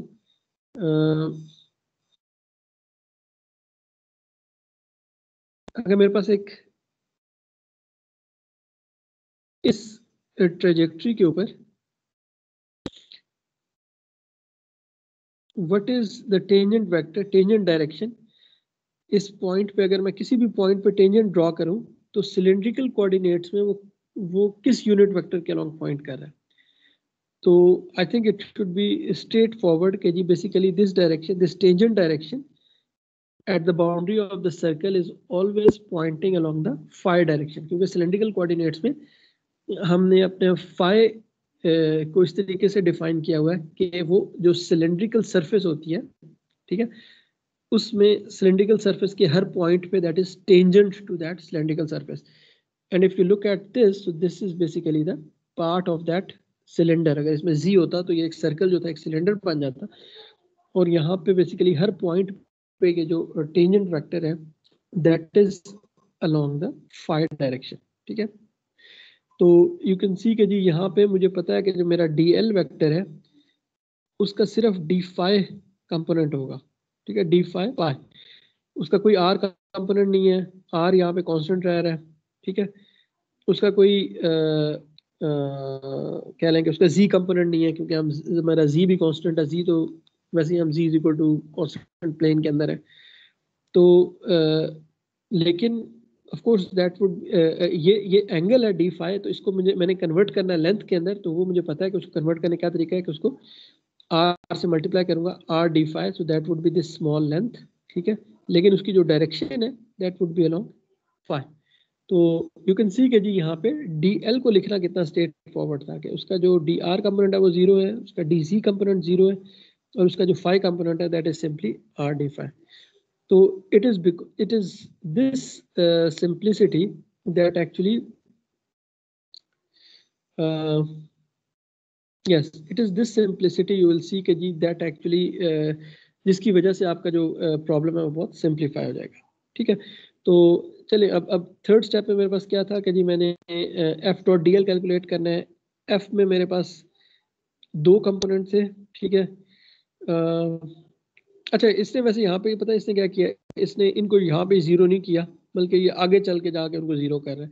लेकिन मेरे ख्याल में यहाँ पे इट इज मोर इजी, या इसको ज़्यादा आप है कि अगर आप इसको पहले से ही जीरो कर दें, आपको पता होगा जी सिर्फ इसका फाई कंपोनेंट है डीएल का, उसके बाकी कंपोनेंट्स नहीं है। लेकिन यहाँ पे उसने क्या किया कि उसको जनरल लेके चला और आगे जाके उसने F dot D l calculate किया। एफ डॉट डी एल में ये हुआ है कि जी उसका अभी तक तो उसका ये आर कंपोनेंट भी रहा है और फाई कंपोनेंट, जी कंपोनेंट जीरो था, तो ये बेसिकली डी जी उसके साथ हो गया जीरो हो गया। लेकिन आगे जाके उसने क्या किया कि उसने रेंज ऑफ इंटीग्रेशन डिफाइन किया, ठीक है। रेंज ऑफ इंटीग्रेशन क्या थी, मेरा आर जो है वो कांस्टेंट है, ठीक है, और d r is equal to zero, ठीक है। तो जब डी आर जीरो है तो उसकी वजह से ये वाली टर्म भी जीरो हो जाएगी। रिमेंबर जो मेरी डिफरेंशियल लेंथ है वो फाई के अलोंग वेरी कर रही है, वो आर के अलोंग वेरी नहीं कर रही, ठीक है। तो इस वजह से डी आर 0 है। तो बेसिकली उसमें फिर ये हुआ कि ये वाली कंपोनेंट, ये वाली टर्म 0 हो गई और मेरे पास सिर्फ ये वाली टर्म रहेगी r square cos square phi d phi, ठीक है। और लेकिन आर की वैल्यू मुझे पता है कि आर इज इक्वल टू 1, तो मैं यहाँ पे आर की वैल्यू प्लग इन कर सकता हूँ और फिर मैं कॉस स्क्वायर फाई को इंटीग्रेट कर सकता हूँ from phi is equal to 0 से phi is equal to 4। And I think this is what ultimately is done. You can see कि जी ये वाला जो पार्ट है ये 0 हो गया because d r is 0। R square cos square phi r की जब वैल्यू प्लग इन 1 की तो बेसिकली आपके पास कॉस स्क्वायर फाई बच गया। यहाँ पे आपने वो हाफ एंगल या डबल एंगल जिस आइडेंटिटी यूज करके इसको इंटीग्रेट किया, ultimately you got this result pi by 4। So hopefully this is much more clear now कि जी how to perform this line integrals, ठीक है। जब हमने 3 मुख्तलिफ तरह की एग्जांपल्स देखी हैं, incrementally we increase the complexity of the examples, ठीक है। पहले केस में आप का डीएल जो था वो स्ट्रेट फॉरवर्ड था, उनकी डायरेक्शन नहीं वेरी कर रही थी। दूसरे के केस में उसकी डायरेक्शन वेरी कर रही थी but according to a contour relation y is equal to x square. और अब तीसरे केस में हमने देखा है कि जी हमने पूरे के पूरे कोऑर्डिनेट ट्रांसफॉर्मेशन किया और हमें दूसरे कोऑर्डिनेट्स के अंदर ये जो परफॉर्म किया इवेल्युएशन को परफॉर्म किया, ठीक है। तो hopefully you have a good idea now कि how to perform these line integrals in vector fields, ठीक है। So we can move on to the last topic of this chapter and that is the Stokes theorem, ठीक है। So you'll see कि this is very much similar to the divergence theorem। जिस divergence theorem ने हमें बताया था कि जी surface integral over a close surface को कैलकुलेट करने के 2 मुख्तलिफ तरीके हैं। इस तरह स्टोक्स थ्योरम हमें ये बता रहा है कि जी बेसिकली लाइन इंटेग्रल, ठीक है, if it is a closed line integral, ठीक है, तो उसको भी कैलकुलेट करने के 2 तरीके हैं, ठीक है। तो अच्छा, पहली चीज अगेन कि ये जो क्लोज लाइन इंटेग्रल था हमने कहा था कि जी this is basically the circulation, this gives us the circulation और the tendency of that object, ठीक है, जिसका कि ये कॉन्टूर है कि उसकी रोटेशन की टेंडेंसी को बता रही होती है सर्कुलेशन। तो उसका जो डायरेक्ट तरीका है वो तो ये है जो भी हम देख रहे हैं। लेकिन अगर आपको याद हो तो जो कर्ल थी, कर्ल भी तो बेसिकली हमें बता रही थी कि उसकी टेंडेंसी ऑफ रोटेशन क्या है। लेकिन जो कर्ल हमें टेंडेंसी ऑफ रोटेशन बताती थी वो एक पॉइंट के ऊपर बताती थी, एट अ पॉइंट। तो इसका मतलब ये हुआ कि जी यहाँ पे अगर मैं उसकी टेंडेंसी ऑफ रोटेशन को पूरे एरिया पे सम कर लूँ, ठीक है, इसमें अगर आप यू कैन सी कि this area is just a collection of many points और हर पॉइंट पे हमें जो है ना उसकी टेंडेंसी ऑफ रोटेशन पता है। तो अगर उसमें पूरे एरिया को सम कर लूँ, इस कॉन्टूर के एरिया को, तो वो भी मुझे उसकी ओवरऑल रोटेशन दे देगा, ठीक है, कि ओवरऑल उसकी टेंडेंसी ऑफ सर्कुलेशन क्या है। तो and these two should be equal, ठीक है। So what is Stokes theorem? The Stokes theorem tells us 2 ways to calculate the total circulation of the surfaces, ठीक है। लेकिन चूंकि इस केस में हम एक सरफेस की बात कर रहे हैं तो मेरा कॉन्टूर जो है वो हमेशा क्लोज्ड होगा, ठीक है। इस वजह से we have this circular symbol, the circle symbol on the integral sign because we are talking about a closed contour integral. Total circulation, how much the field rotates about the object. Physical intuition इसकी ये है कि if the vector field describes a force field, it would indicate the total rotational force on the object enclosed by the surface S, ठीक है। अगर ये force field होती जिस जो कि इसके ऊपर फोर्स के तौर पर एक्ट कर सकती थी तो वो इसके अंदर जो इसकी रोटेशनल नेट रोटेशनल फोर्स कितनी है वो बेसिकली हमें बता रही होती। सो स्टोक्स थ्योरम की क्या सिग्निफिकेंस है, उसको हम क्यों यूज करते हैं, उसका फायदा क्या है?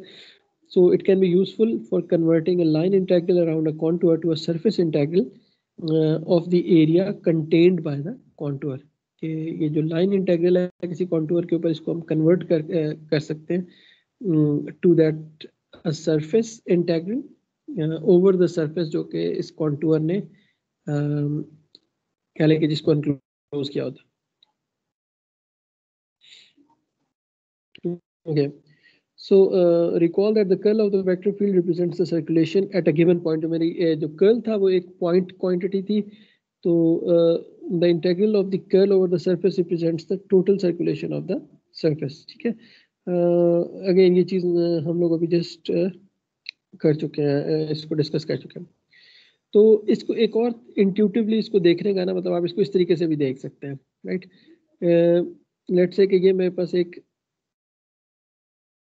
कॉन्टूर है,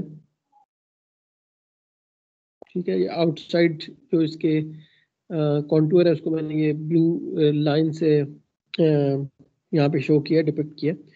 और लेट्स से कि इसके अंदर जो सरफेस एरिया है उसको हम छोटे छोटे सरफेस एरियाज में स्मॉल स्क्वायर्स की फॉर्म में हमने उसको डिवाइड कर लिया, ठीक है.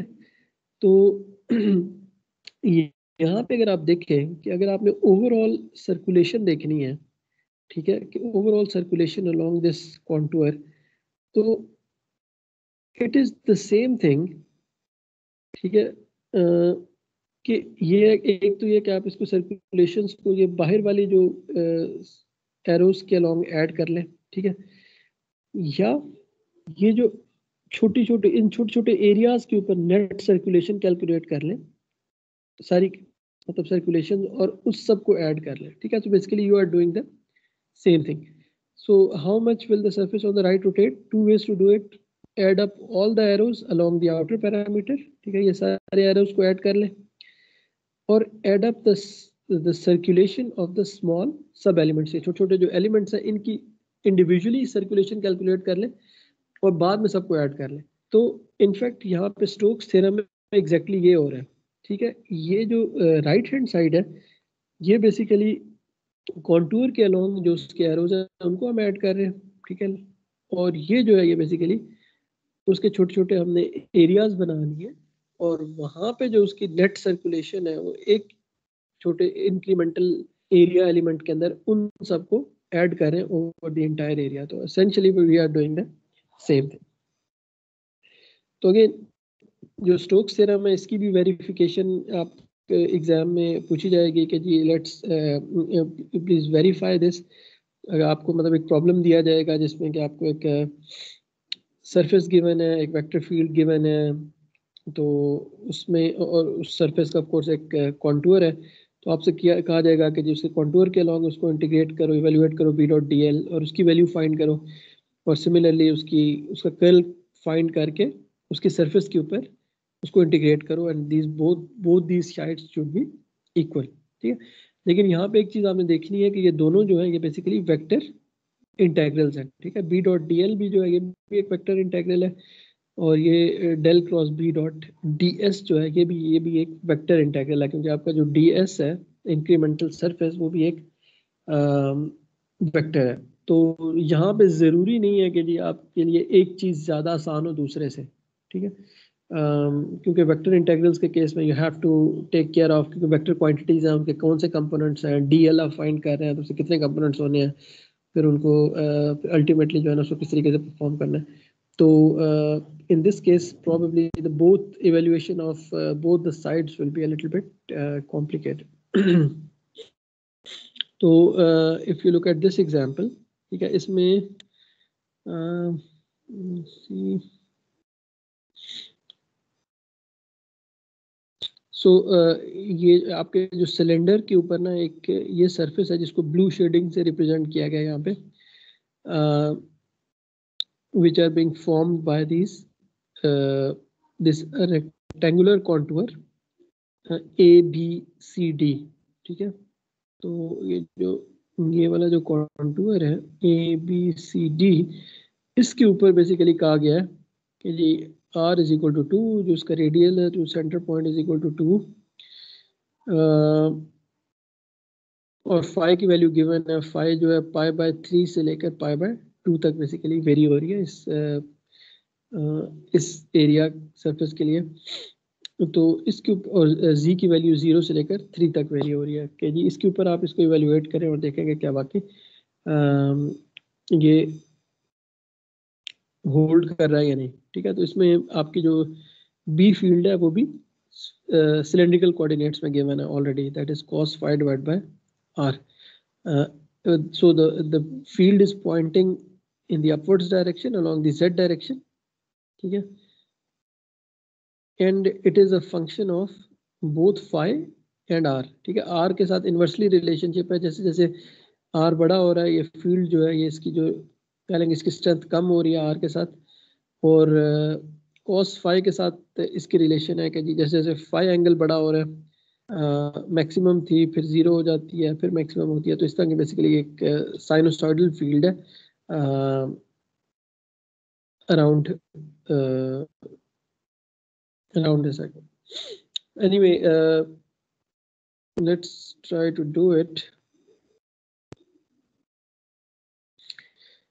Okay, so सबसे पहले तो ये है कि जी आप इसका मतलब which side you want to do first, ठीक है। तो if you want to do this first, तो इस केस में आपके पास b given है, लेकिन सबसे पहले आपने उसका कर्ल कैलकुलेट करना है, ठीक है। और कर्ल आपने कैलकुलेट करना है तो you have to be careful कि जी basically you are calculating it in the cylindrical coordinate system. तो कर्ल का फार्मूला आपने देखना है, ठीक है। आपके पास अगेन टेबल में कर्ल का फार्मूला गिवन है, so this is for example the formula for curl in the cylindrical coordinate system, ठीक है। और इसको यूज करके सबसे पहले तो आपने डेल क्रॉस बी फाइंड कर लेना है, ठीक है। तो हियर यू कैन सी कि जी आपकी बहुत सारी चीजें इसमें से जीरो हो जाएंगी क्योंकि आपके पास सिर्फ जो बी का सिर्फ जी कंपोनेंट था, ठीक है। सो दैट मीन्स कि इसका आर कंपोनेंट नहीं है, इसका फाई कंपोनेंट नहीं है, इसका आर कंपोनेंट नहीं है, ठीक है, इसका फाई कंपोनेंट नहीं है, इसका आर कंपोनेंट, तो उसका जी कंपोनेंट मुकम्मल जीरो हो गया।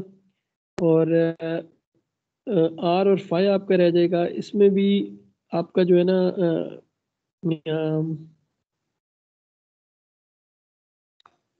सॉरी इसमें सिर्फ इसका जी कंपोनेंट है, राइट। तो only the Z component remains, और Z component is a function of R and the Z component is a function of phi. तो बेसिकली ये दो चीज़ें इवेल्युएट करने के बाद, ठीक है, यहाँ पे आपने उसको कैलकुलेट किया तो ultimately you get this minus sine phi divide by r, ठीक है, अगर आप उसको इवेल्युएट करेंगे। और जो उसका सॉरी जो उसका डी एल था, D l is again same, ठीक है, कि बेसिकली सॉरी इस केस में आपने उसको डी एस आपने फाइंड करना है। डी एस इज के जी इस सरफेस के ऊपर आप उसको इंटीग्रेट कर रहे हैं, ठीक है। तो वो जो डी एस है यू कैन सी कि जी वो एक सरफेस का सिलेंडर की एक सरफेस है, तो उस केस में that is in terms of d phi d z, ठीक है। तो यू कैन सी कि जी आपके पास यहाँ पे ये डी फाई और डी जी की टर्म्स में है, and we are multiplied with r क्योंकि हमने डी फाई को एंगल से लेंथ में कन्वर्ट किया, r d phi d z, और उसका जो नॉर्मल वेक्टर है that is along the r unit vector that is pointing outwards, ठीक है, that is normal to this surface, ठीक है। तो again you already know how to write this ds incremental surface element at any surface within any coordinate system। तो जब आपने इन दोनों का डॉट प्रोडक्ट लिया तो इसमें बेसिकली चूंकि ये आपका डी आर कंपोनेंट था तो ये डी फाई कंपोनेंट तो वैसे ही जीरो हो गया, तो आपके पास ये आर जो था दिस आर स्क्वायर के साथ इसने स्क्वायर को कैंसिल आउट कर दिया, तो we have basically minus sine phi by r. और जब आपने इसको मजीद इसके बाद हमारे पास लिमिट्स हैं डी फाई और डी जी की 0 से 3, और आर की वैल्यू में पता है आर की वैल्यू कांस्टेंट है, जो भी इसकी वैल्यू 2 है या 3 है व्हाटएवर, यहाँ पे आर की वैल्यू 2 है तो वो आप इसकी वैल्यू यहाँ पे एंटर कर सकते हैं 2, और ultimately you will get this result, ठीक है। So in this way you have basically performed the left side of the integration. अच्छा, राइट साइड में आपने क्या करना है, यहाँ पे बेसिकली आपने इस पूरे कॉन्टूर के अलोंग इसको इंटीग्रेट करना है। तो basically first you have to perform it along a to b, फिर बी टू सी, फिर सी टू ए, और फिर सी टू डी, और फिर डी टू ए। तो बेसिकली आपके 4 डिफरेंट कॉन्टूर इंटीग्रल्स हैं और अल्टीमेटली उनको इंडिविजुअली परफॉर्म करके आपने उनको ऐड करना है, ठीक है। तो वो that would be the total integral along that closed contour. लेकिन इसमें भी हम कुछ चीज़ें सिंप्लीफाई कर सकते हैं। फॉर एग्जांपल मुझे पता है कि जो मेरी बी फील्ड है वो जी के अलोंग है, राइट, उसका जी कंपोनेंट है, तो basically my b field is pointing upwards. तो इसका मतलब ये हुआ कि ये जो ए से बी और सी से डी वाले जो लेंथ्स हैं रिमेंबर ये जो है यहाँ से जो मेरा बी वेक्टर है there this is perpendicular to this contours, इसका कोई टेंजेंशियल एलिमेंट है ही नहीं, कोई टेंजेंशियल कंपोनेंट ही नहीं है इनके अलोंग, क्योंकि बी वेक्टर इज परपेंडिकुलर। तो इसका मतलब है कि इसके ऊपर तो मुझे ऑलरेडी पता है कि my B dot D L will be 0। तो मुझे ए से बी और सी से डी पे तो b dot D l calculate करने की जरूरत ही नहीं है, क्योंकि I can straight away see कि जी b dot D l is equal to 0 from a to b and similarly from c to d, क्योंकि there is no tangential component of the B field along these contour lines. For the other two sides, ठीक है, जिसमें B to C और D to A है, तो यहाँ पे basically B field जो है वो that is entirely along the उसका जो सारा का सारा जो है वो बेसिकली उसके टेंजेंशियल कंपोनेंट ही है, ठीक है, because it is pointing along the DL, क्योंकि इन दोनों केस में जो आपका DL है that is basically along DZ, right, DZ के अलोंग है। तो उस केस में बेसिकली आपका so you have to perform the integral from B to C and D to A। और ये चूंकि आप DZ के हिसाब से आप इसको करेंगे तो आपके Z के जो वो है कि यहाँ पे आपकी Z 0 से 3 तक वेरी कर रही है और दूसरे में आपके 3 से 0 तक वेरी कर रही है। तो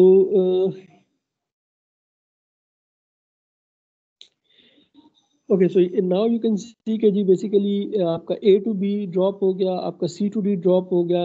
वो किस लिए ड्रॉप हो गया? क्योंकि ये इनका तो कोई टेंजेंशियल कंपोनेंट था ही नहीं। लेकिन आपका B to C भी ड्रॉप हो गया, A to B and B to C। B to C क्यों ड्रॉप हुआ? Let's look at this.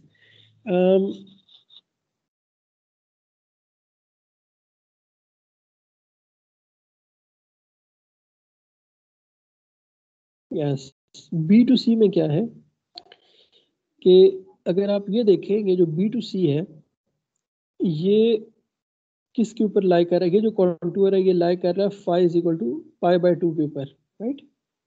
When क्योंकि ये आपका D2 है, ये phi is equal to pi by 3 पे लाई कर रहा है, और जो B2C है this is lying at phi is equal to pi by 2। लेकिन मुझे पता है कि जो मेरी B फील्ड है that is proportional to cos phi, तो cos 90 degree is equal to 0। मुझे पता है कि मेरे इस कॉन्टूर पे तो मेरी फील्ड वैसे ही 0 है, ठीक है। So the B field is equal to 0. So basically at this point, इस contour पे मेरी B field 0 है, तो of course B dot DL will be 0. So तो यहाँ पे भी basically मेरा contour integral 0 है, लेकिन that is because of the reason because the B field reduces to 0. ऐसी है phi के साथ कि उस contour के ऊपर उसकी value exactly 0 है। So we have ये जो है B to C ये भी 0 हो गया, ठीक है। तो उसके बाद बेसिकली हमारे पास सिर्फ एक ही कॉन्टूर रह गया that is from D to A, ठीक है। और इस केस में यहाँ पे भी मेरे पास कॉस की जो है वो फाई की वैल्यू गिवन है that is phi is 60 degrees. उसकी वैल्यू मैंने प्लग इन की तो मैंने बी की जो मेरी फील्ड है उसकी वैल्यू रिड्यूस होके 1/4 जी रह गई, ठीक है। cos pi by 3 is 1/4, I don't know. And then you have basically ZDZ which is the DL, क्योंकि मुझे पता है कि DL मेरा DZ के अलॉन्ग है, ठीक है। तो यहाँ पे बेसिकली इनका डॉट प्रोडक्ट लिया तो you have 1/4 DZ and then you have this integral is from 3 to 0, क्योंकि आपने देखना यहाँ पे आपने देखना है कि आप Z की वैल्यू 3 थी और 3 से आप 0 पे आ रहे हैं, ठीक है। तो अच्छा यहाँ पे करनी एक चीज और नोट कीजिएगा, यहाँ पे आपने ऐसा नहीं करना कि आपने DL की वैल्यू नेगेटिव DZ ले लें कि जी चूंकि हम नेगेटिव डायरेक्शन में मेरा कॉन्टूर जा रहा है तो ये तो नेगेटिव Z के अलोंग पॉइंट कर रहा है, ठीक है।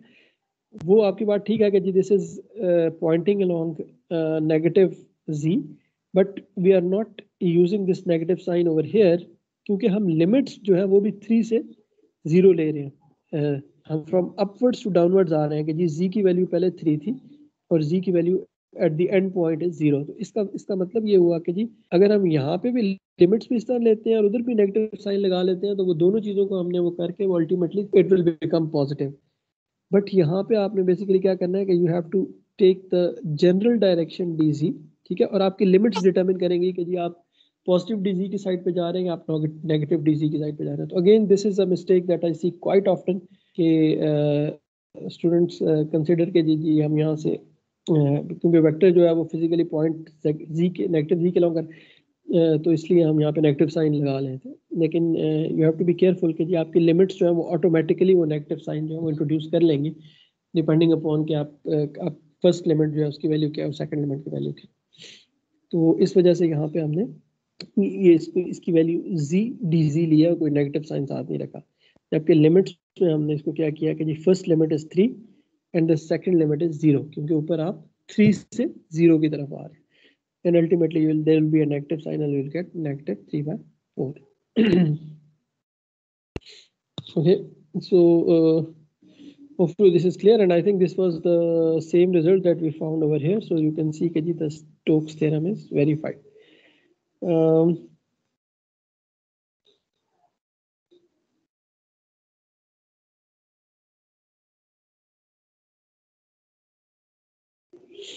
Okay, so let's conclude this chapter by introducing a few terminologies. ठीक है, तो हमने बेसिकली इसमें डाइवर्जेंस की बात की, इसमें कर्ल की बात की। तो कुछ फील्ड्स ऐसी होती हैं जिसमें कि वी हैव आइदर डाइवर्जेंस और curl that is either zero और it has a specific shape और वैल्यू। तो for example if we have let's say a vector field A and if divergence is zero everywhere, ठीक है, so we से कि जी this is सोलिनॉइडल। ठीक है, डाइवर्जेंस जीरो का क्या मतलब है कि देर इज नो पॉइंट जिसमें कि there is a net flux present, जिससे कि आप कहें कि जी वहाँ से वो फील्ड जो है वो ओरिजिनेट हो रही है या वहाँ पे वो फील्ड ख़त्म हो रही है, लाइंस ख़त्म हो रही हैं। ठीक है, तो इस तरह की फील्ड को हम कहते हैं that is a solenoidal field. In fact जो आपकी मैग्नेटिक फील्ड होती है that is always the solenoidal field, क्योंकि उस केस में दैट ऑलवेज मेक सर्कल्स। उसमें कहीं पे ऐसा नहीं होता कि जी किसी पॉइंट पे आपकी मैग्नेटिक फील्ड जो है वो स्टार्ट हो रही हो और किसी और पॉइंट पे जाके वो खत्म हो रही हो। ठीक है, तो इवन जब आपके मैग्नेट होता है उसके नॉर्थ साउथ पोल्स होते हैं, तो उसमें भी आप उसकी पूरी सर्कल्स ड्रॉ करते हो विद इन द मैग्नेट के, उसके अंदर से वो निकल के जो है आपकी मैग्नेटिक फील्ड जो है वो कंप्लीट सर्कल बना रही है। क्योंकि अब जब मैग्नेट को आप ब्रेक करते हो तो उसके वो अगेन दोबारा नॉर्थ साउथ पोल बन जाते हैं।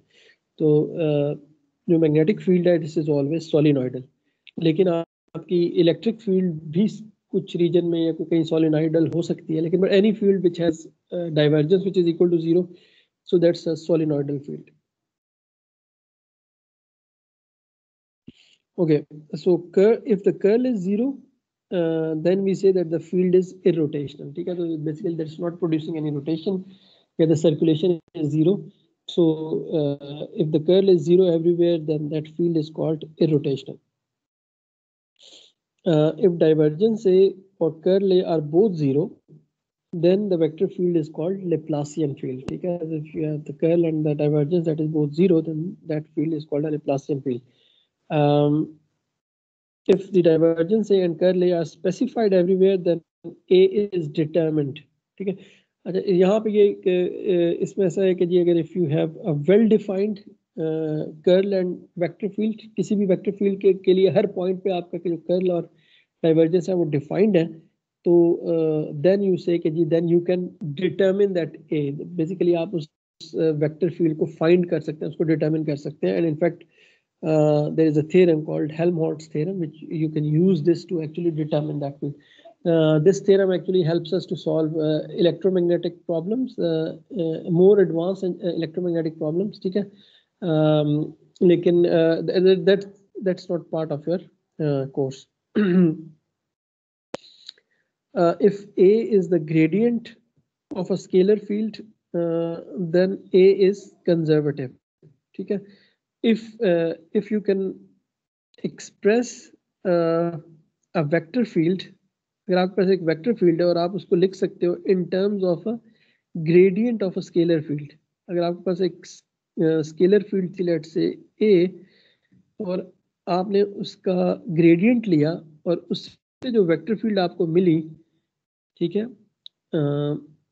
तो उसको आप कंजर्वेटिव फील्ड कहते हैं। या इन अदर वर्ड्स अगर आपके पास एक वेक्टर फील्ड थी लेकिन आप उसको इस तरीके से लिख सकते हो कि जी एक स्केलर फील्ड की एक स्केलर फील्ड के ग्रेडियंट की टर्म्स में आप उसको लिख सकते हो, तो then you will call that field a conservative field. And in fact you will see कि जी जो हमारी इलेक्ट्रोस्टैटिक फील्ड होती है, E field under electrostatic conditions, that is basically a conservative field. और and in fact we can and because of that we can write it in terms of the gradient of a scalar field which is the potential field। ठीक है, तो आप आगे वाला relation देखेंगे E is equal to del V, जिसमें कि आपकी पोटेंशियल फील्ड V जो है, जिसको कि हम वोल्टेज कहते हैं आम टर्म्स में, जिसमें कि हम हर पॉइंट पे फील्ड के अंदर पोटेंशियल डिफाइन कर सकेंगे। तो चूंकि मेरी इलेक्ट्रोस्टैटिक के केस में वो एक कंजर्वेटिव फील्ड है, तो उसको मैं इस फॉर्म में लिख सकता हूँ।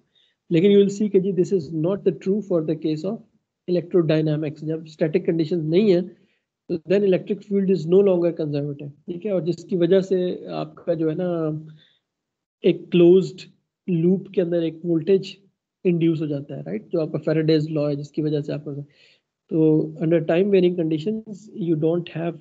वरना तो आपको पता है ना कि अगर एक वायर का सर्कल हो तो उसमें जो उसका जो वोल्टेज है वो जीरो होता है, राइट। आपको पता है कि जी if there is no resistance और देर इज नो सोर्स और आपका एक बस एक कंप्लीट वायर है, एक लूप है, तो उसमें जो उसका जो वोल्टेज है वो जीरो है। लेकिन यू विल सी कि जी इन द फैराडेज लॉ आपके पास एक लूप ऑफ वायर होता है, लेकिन उसके टर्मिनल पे एक वोल्टेज इंड्यूस हो जाता है, एक वोल्टेज अपीयर हो जाता है। And in that case your KCL या KVL does not holds. KVL does not hold कि जी आपके पूरे लूप के अंदर जो आपका वोल्टेज जो है वो जीरो होना चाहिए। So that is because we are not talking about electrostatic conditions but electrodynamic conditions, and in the electrodynamic conditions our electric field is no longer conservative field. But again we are going to talk this in more detail when we will get to that point. So again there are some points. Conservative fields are always irrotational, but necessarily not necessarily the other way down। ठीक है, जो आपकी conservative fields हैं वो हमेशा rotational होंगी, उनका जो कर्ल है वो हमेशा जीरो होगा। लेकिन ऐसा नहीं है कि जी किसी फील्ड का कर्ल जीरो हो तो वो लाजमी जो है वो फील्ड भी कंजर्वेटिव हो। ठीक है, line integrals of conservative fields from point P to Q is always the same regardless of the path। ठीक है, हाँ, इसका एक और जो पॉइंट है कंजर्वेटिव फील्ड्स का, वो ये है कि इट डजंट मैटर कि आप एक से दूसरे पॉइंट तक अगर आप उसका जो है ना लाइन इंटीग्रल कैलकुलेट कर रहे हो तो it is independent of the path. अगर आप ये वाला पाथ लिया है और इसके ऊपर आपने कंजर्वेटिव फील्ड का let's say E dot D l calculate किया, या आपने एक स्ट्रेट पाथ लिया और उसके ऊपर e dot D l calculate किया, तो वो अगर as long as e is a conservative field तो उस केस में इन दोनों का जवाब सेम आएगा। ठीक है, तो बेसिकली इसी वजह से हम कहते हैं कि जी जो पोटेंशियल है, electrostatic potential, that depends upon the end points only. कि हम इस पॉइंट पे उसको डिफाइन करते हैं कि जी from this to this point जो है आपकी जब हम वर्क डन कैलकुलेट करते हैं तो इट डजंट मैटर कि जी आप उस चार्ज को किस पाथ से लेके गए हैं किस दूसरे पॉइंट तक, the total work done will always be the same, क्योंकि the work done is basically E dot dl, that is the line integral within that conservative field, and the same is also true for the gravitational field। आपकी gravitational field जो है वो भी conservative field है, तो इसलिए it doesn't matter कि आपने एक ऑब्जेक्ट को उठा के एक खास हाइट पे जब रखा है तो वो आप किस पाथ से लेके आप उस हाइट तक उसको ले, उसकी जो पोटेंशियल एनर्जी है वो हमेशा सेम रहेगी। You have done the same amount of work. ठीक है, तो you can see that there are basically quite significant implications of these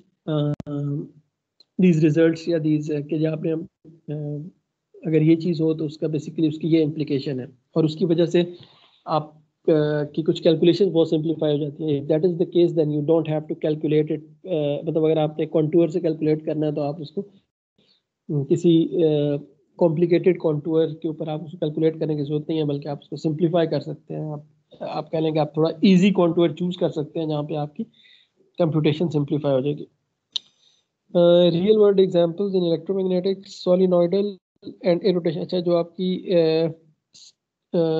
static electric field होती है in the charge free region, ठीक है, ऑल्दो उसको कोई प्रोड्यूस तो कोई चार्ज ही कर रहा होता है, लेकिन लेट्स से कि एक ऐसे रीजन में जिसमें कोई चार्ज पड़ा हुआ नहीं है, तो वहाँ पे क्या होता है कि जी उसकी डाइवर्जेंस भी ज़ीरो होती है, उसकी कर्ल भी ज़ीरो होती है। तो in that case it is both solenoidal as well as irrotational. ठीक है, व्हाट अबाउट कि जी वो इरोटेशनल तो है लेकिन सोलिनॉइडल नहीं है। ठीक है, सॉलिड मतलब ये कि उसका कर्ल तो ज़ीरो है लेकिन उसका डाइवर्जेंस जीरो नहीं है। तो बेसिकली दैट इज जहाँ पे सोर्सेज पड़े हो, क्योंकि आपको पता है कि जी सोर्स के ऊपर जो आपकी फील्ड डाइवर्ज कर रही होती है, अगर पॉजिटिव चार्ज पड़ा हुआ है तो वहां से बेसिकली आपकी field lines there is a net positive flux, तो वहां से डाइवर्ज कर रही है। नेगेटिव चार्ज पड़ा हुआ है तो वहां उसके ऊपर फील्ड लाइंस एंड हो रही होती हैं आगे। तो इसका मतलब है कि if you have a region जिसके अंदर के आपकी सोर्सेज पड़ी हुई हैं, तो वहां पे आपका डाइवर्जेंस तो जीरो नहीं होगा हर पॉइंट पे, लेकिन कर्ल स्टिल जीरो होगा। तो basically that is an example of the case irrotational but not solenoidal. And then what about solenoidal but not irrotational? So that is basically the magnetic field lines in a current carrying conductor.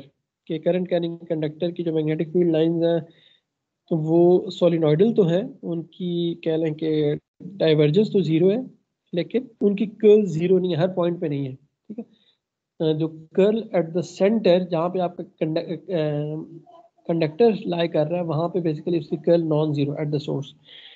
So that is solenoidal but not irrotational.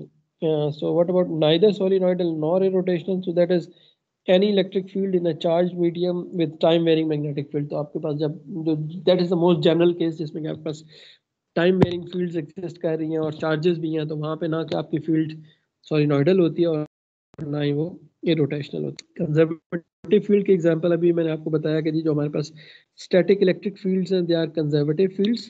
ठीक है, because they can be expressed as the gradient of a scalar function which is called electrostatic potential, जिसको ऊपर मैंने आपको बताया कि जी उसको E is equal to del V के फॉर्म में हम उसको लिख सकते हैं, उसको इलेक्ट्रोस्टैटिक पोटेंशियल की ग्रेडियंट के टर्म में लिख सकते हैं। So that is basically the example of the conservative field. तो यहाँ पे ये मकसद ये था कि इन टर्मिनोलॉजीज को इंट्रोड्यूस किया जा सके, बाद में जब हम उन कॉन्सेप्ट्स के ऊपर पहुँचेंगे तो ऑफ कोर्स हम उसको ज़्यादा डिटेल से इंशाल्लाह डिस्कस कर लेंगे। और फिर होपफुली ये वाली चीज़ें जो है ना आपको दोबारा मतलब you will recall these things and they will make much more sense. So yes, so here these are some just certain relations. ठीक है, उसी के कुछ फॉर्मूलाज हैं जो प्रोबेबली शायद आपके काम आ जाए। स्टोक्स थ्योरम और डाइवर्जेंस थ्योरम को भी इंक्लूड कर लिया। So these are all the topics that we have covered in this chapter. तो हमने इसको चैप्टर को बहुत ही डिटेल से कवर किया। ठीक है, उसमें हमारा ऑब्जेक्टिव यही था कि जी बाद वाले जो कॉन्सेप्ट्स हैं, जो मेन मकसद था ना उसमें ये होता है कि ये जो फिजिक्स के कॉन्सेप्ट होते हैं वो ऑलरेडी आप लोगों ने पढ़े भी होते हैं और आपको बहुत हद तक आते भी होते हैं, लेकिन उन्हीं कॉन्सेप्ट्स को मैथ्स की टर्म में लिखना, मैथ्स की टर्म में समझना, मैथ्स की टर्म में विजुलाइज करना, so that is very very important. क्योंकि स्पेशली अगर आपने किसी प्रॉब्लम के ऊपर काम करना है, if you have to work in this field at a later stage, तो उसकी जो मैथमेटिकल फाउंडेशन है ना वो बहुत स्ट्रांग होनी चाहिए। और मैथमेटिकल फाउंडेशन तभी स्ट्रांग होगी जब आपके पास जो कर्ल और डाइवर्जेंस और ग्रेडियंट और वेक्टर कैलकुलस के जो कॉन्सेप्ट्स हैं ये जब बहुत स्ट्रांग होंगे। ठीक है कि जी बेसिकली सर्कुलेशन क्या चीज़ होती है, डाइवर्जेंस क्या चीज़ होती है। जब मैं कहता हूँ कि जी डाइवर्जेंस इक्वल टू जीरो या डाइवर्जेंस इक्वल टू पॉजिटिव, तो उसका क्या मतलब है? बजाय ये कि मैं मेरे सामने क्वेश्चन लिखी हुई है लेकिन मैं उस इक्वेशन से फ़ौरन जो है मुख्तलिफ कह लें कि जो रिजल्ट्स हैं वो कंक्लूड कर सकूं। ठीक है, तो that's why we spent a lot of time over here. So inshallah next time we are going to start with your chapter 4 in your book, that is electrostatics. ठीक है, तो we will try to go a little bit faster. ठीक है, let's see how it goes. So as far as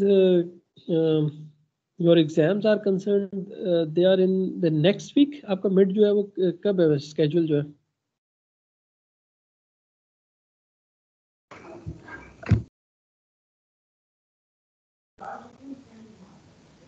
ji sir इस week का delay आ गया, वैसे next week का ही सुना था, 23 का सुना था।